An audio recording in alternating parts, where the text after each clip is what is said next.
Hi people! So kahapon ay nag-aayos ako dito at ayan, inaayos ko yung dito natin.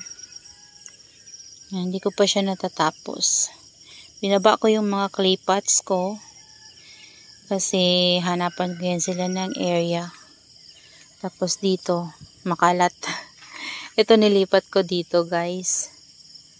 Ayan.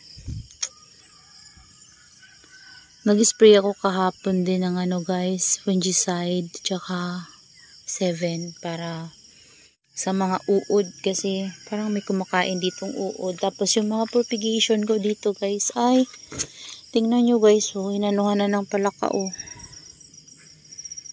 Ay. White mellow ko. Ito walang tanim to. Ito yung mga leaf propagation ng mga purple delights natin guys. Na pinatayo ko lang. Kami na nilang babies oh. Pero wala pa akong mapaglagyan sa kanila. Ayan. Merong mashi. Tanggalin natin.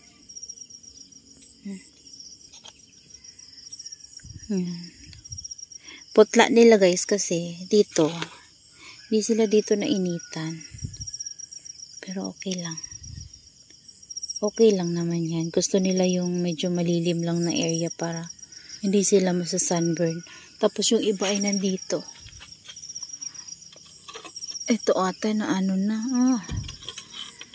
nabasa kasi to guys kapag nag-spray ako dun no. Dapat hindi sila mababasa. Pero tanggalin natin, hihiwalay natin dyan sa may basa para hindi na sila mahawaan pa. Gusto kasi nila guys, kapag nagpo-propagate tayo ng leaves, dapat hindi sila mababasa.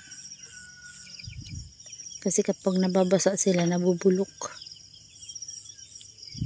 Ayan.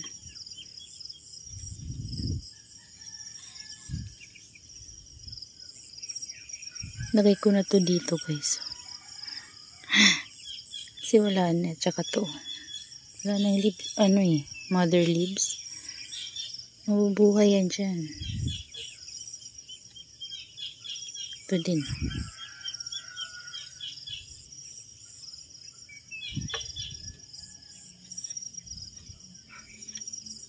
Ayan.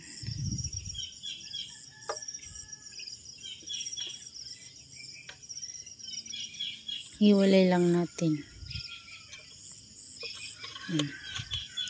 Ayan. Sayang yung mga nalusaw. So yung dito, inakyat ko lang to dito guys. So, ito ang pangit na niya oh. Kulang sa sunlight. Kasi nandito to sa baba. Hayaan ko muna yan siya dyan guys. Kasi ito yung pinugutan nating pink pebbles. Yan yung malaki na. Dyan ko muna nilagay kasi wala akong mapaglagyan sa kanya. Kailangan niya ng sunlight eh. Ayan. Tsaka ito yung kinat natin sa kanya guys. So yan sila. Nadiligan natin sila kahapon din.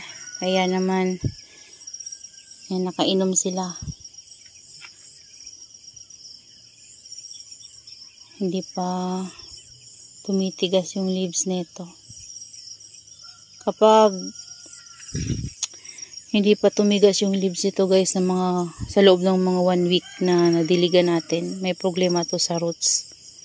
Ito kasi last week nung chinek ko siya, alam ko diniligan ko to guys. Tapos yun nga, kaka-recover ko lang nun from trangkaso and yun, nagkasakit na naman ako. Sumakit yung tiyan ko guys and yun nga, matagal tayong nawala dito. So, sobra siyang dehydrated pa rin. So, siguro kailangan itong i-check yung roots. Kung umiinom pa ba siya or baka kasi guys, na yung roots niya. Yung patay na. So, kailangan ayusin. Ayan. Yun ito guys, so, nagkaroon ng baby oh. Hindi ko alam kung baby or flower stalk. Tapos, miga siya. Ayan. Parang lumaki. Tapos this one din, merong lumabas. Hindi ko alam kung baby or flower stalk. So, ayan. Makalat na naman guys, oh. Yan, ito pala yung i-share ko sa inyo. Kahapon, yung mga ano natin dyan, lovely rose. Diba meron yung mga nagahang dyan. Nakita ko siya kahapon guys, parang nabubulok yung pinakapuno niya. So, sa tagal nito sa akin guys, ngayon lang siya ganyan. So, ang ginawa ko, tuloy, kinat ko na lang sila lahat. Basa pa naman to guys. Pero, siguro, tatanggalin na natin tong mga old stem nila guys. Kasi, napapansin ko rin kasi mayroon silang mga ganyan. Parang scales kasi yung ganyan, no. Ayan, no. So, kakaroon pa ng problema yung ano natin. Lovely rose natin. So, kakalat yan siya kapag hinayaan ko. So, kinat ko na lang pati yung nandun, no. Kukunin ko na lang yung maliliit. Tapos, mag-a-add tayo ng tatanggalin ko tong top. And mag-a-add ako ng garden soil and rice hull na fresh. Saka ko itatanim guys yung mga kinat ko dito. Yan, ito tatanggalin na natin to. Ayan. Tapos yung dito, kinalbo ko din. Kasi sobrang tatangkad na talaga guys.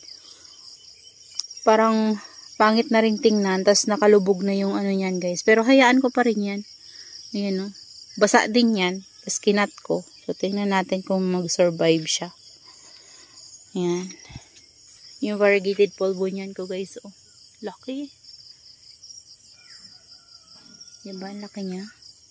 Nandito yung kinat natin guys. Oh. Ayan, ito.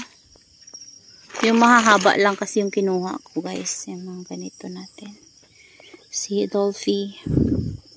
Ano, tingnan nyo naman guys sa laki. Oh. Diba ang lalaki? Kaya kinuha ko na lang. And para maano natin, ma-refresh natin sila. Kasi ito punong-puno to guys ng ganyan yung ginawa ko. Air dry ko muna sila guys. Punong-puno talaga to guys. Ang bigat nito. Grabe. Kasi 2 pot to ng lovely rose and hybrid. So, air dry ko muna to. Saka ko aayusin yung pot na yun guys. At itatanim ko sila doon ulit sa pot na yun. Yan. Pag isahing pot ko na lang siguro kung kakasya sila guys. Para yung isang pot, pwede kong taniman ulit ng Purple Delights. Or ito yung itanim ko. Pag-isipan ko muna. Ayan yung mga leaf propagation ko din dyan guys. Inayos ko na rin. Yan. Tinanggalan ko ng mga dry leaves. Ayan o. Tingnan nyo. Kalat ko. Nagwalis na ako pero mayroon na naman bago. So ayan. Hanggang ngayon. Basa-basa pa rin sila guys. Tapos dito may leaf propagation ako dito guys na variegated natin na Black Prince. Ayan o. Ayan. Hinayaan ko lang yan dyan guys. Ito galing din to sa VAR pero hindi siya nagpo-VAR. Ito din. Meron din tayo ditong mga leaf propagation from Silver Prince and variegated Black Prince. Pero parang wala akong nakikitang sign ng variegation sa Black Prince guys. Ayan. Pero okay lang yan guys. Basta mabuhay sila. Ito na yung kinata natin guys. Oh. Meron mga pops. Alam nyo guys, napapansin ko sa mga Purple Delights ko dito, merong Purple Delights ako na isang puno na pag pinugutan mo siya, napakatagal niya magbigay ng ng baby. Ito yun siya. Ito, kasi before, kasamahan to ng mga nandito natin, 'di ba? Kinuhanan ko to ng mga medyo malalaki yung dito nakapaikot. Yung sa taas yung hindi ko kinuha. Pero, ang tagal magbigay ng baby guys nung pinugutan ko dito. Ayan, no, hanggang ngayon, no, ang tagal pa rin lumaki. Parang, ito yung mga baby nila guys, so, nung kinat ko. Ayan, no, ang tagal nila Pero yung kasabayan nila, tingnan nyo, oh. Ayan, no. Nahuli pa nga to sa kanya nung kinatan ko. Tingnan nyo guys. Ang lalaki na pero siya ang bagal niya. Hindi ko alam kung bakit. Pero same lang naman yung soil mix na gamit ko sa kanya. Ayan. Ang bagal niya. Grabe. Tapos, 'di ba, kinata natin to dito. Ito, oh, hindi pa rin siya nagbibigay ng baby hanggang ngayon, no. tatlo sila. 1, 2, and 3. So, ito, napakatagal na. Simula nung pugutan natin sila. Pero, ang bagal niya lumaki. Ito, parang, ano ba? Nauna ata to. Ewan ko lang, di ko na matandaan guys yung pagkat ko sa kanila. Basta, ito napapansin ko mabagal talaga tong Purple Delight na to. Pero yung the rest ko ng mga Purple Delight dito, siguro mga 1 week, 5 days nga lang guys na pag ano ko sa kanila, pag-cut. Meron na talagang umuusbong agad. Kagaya nito yung variegated natin, o diba? Meron na agad 3 pups pa yung binigay niya, Ayan. Ito na yung baby nung variegated natin na nandito. So ito yun siya guys, yung pinaka-top niya. Ayan. Tapos, ito na yung baby na binigay niya. Bali, 3 yan, guys. Ayun yung isa, Kita ba? Ayan. Variegated din. So, sana, mas mapakapal natin sila at puro variegated yung lumabas. Ayan. Diba, guys? So, huwag tayong matakot magpugot. May time lang talaga na mayroong halaman or mayroong succulents na medyo mabagal talaga magbibis. Pero wait lang natin guys kasi magkakaroon din yan sila. Ito, wait lang natin. Ito pala meron na to dito. Wait lang natin yan. Magkakaroon din yan. Kasi ito, napakatagal nung iba. Ayan maliliit pa yung iba. Ayan. So yun, ang lalaki na Pero hahayaan ko na yan guys mag-grow. Kasi ito, yung mga kinata natin na yan, lumalaki na yung mga babies nila Ni-sprayan ko yan kahapon ng 7 and Tango. Pinagsama ko kasi guys, kaya in-spray ko. Pero diretso dilig na yon kasi in-stock ko talaga sa kanila yung yung bug spray. Ayan. So, yan sila. Ito yung mga nailagay ko dito. Pero, yung dito natin, hanapan pa natin to ng paglalagay yung mga nandito natin guys. Ayan, ayusin ko rin to dito, lilinisin ko. Yan, yung ayusin ko yung dadamuhan ko sila. Tapos, basta ayusin natin yan para hindi magulo. Ayan, kasi magulo, madamo na naman guys. So, ang hirap talaga guys. Kapag sa garden, kailangan talaga ng maintenance. Pero, unti-unti lang yung paggawa natin kasi baka mabina tayo. Kasi gabi sumakit yung ulo ko. Napagod siguro ako guys kakaano dito. Ayan, ito yung mga propagation ko guys ng ay naputol yung leaves niya. Ng red line, ayan. Meron tayong propagation dito ng red line, ng hybrid lovely rose. Ayan, yung mga red line na nakuha ko sa flower stock guys. Ayan, mga nagbibi. Ayan, marami-rami sila. Meron pa yan, ayun Ano kaya yung nataob dun? Hindi ko kasi guys tinitingnan. Hinahayaan ko lang kasi napagod na talaga ako. Ito nilabas ko para maulanan sila guys. Pero kahapon na guys, hindi na umulan. Ambon lang ng konti pero wala, hindi na umulan. Tapos yun nilipat ko ulit dun. Ayan. So, ganito na lang muna guys yung ating video.